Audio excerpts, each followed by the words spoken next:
Ready. আসসালামু আলাইকুম রহমতুল্লাহ।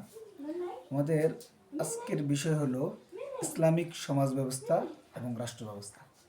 এই বিষয় নিয়ে আমরা দুইটা কথা বলতে পারি।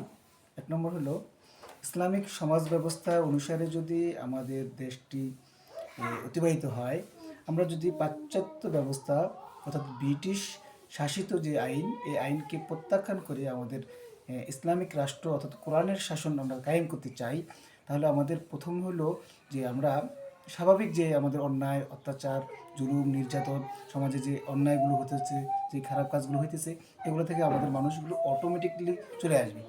দুই নম্বর হলো যে আমাদের যখন ইসলামিক রাষ্ট্র কায়েম হবে, তখন আল্লাহ প্রদত্ত কিছু জিনিস আমরা পেয়ে যাবো। যেমন আমাদের পাশের রাষ্ট্র আফগানিস্তান বা যেসব রাষ্ট্রগুলো মুসলিম, সেখানে আল্লাহ এমন কিছু বরকত দিয়ে দেয়, এমন কিছু উন্নয়নমূলক কাজ দিয়ে দেয়, যেটাতে সমাজ এমনিতেই উন্নত হয়। তাইলে আমাদের দুইটা লক্ষ্য থাকবে। এক নম্বর হলো যে সমাজ যদি ইসলামিক ব্যবস্থা হয়, তাহলে এক নম্বর লাভ হলো যে সমাজ থেকে খারাপ কাজগুলো দূর হবে। দুই নম্বর হলো যে আমরা বারাকাতান হবে। এটাই আমাদের আজকে, এটাই আমাদের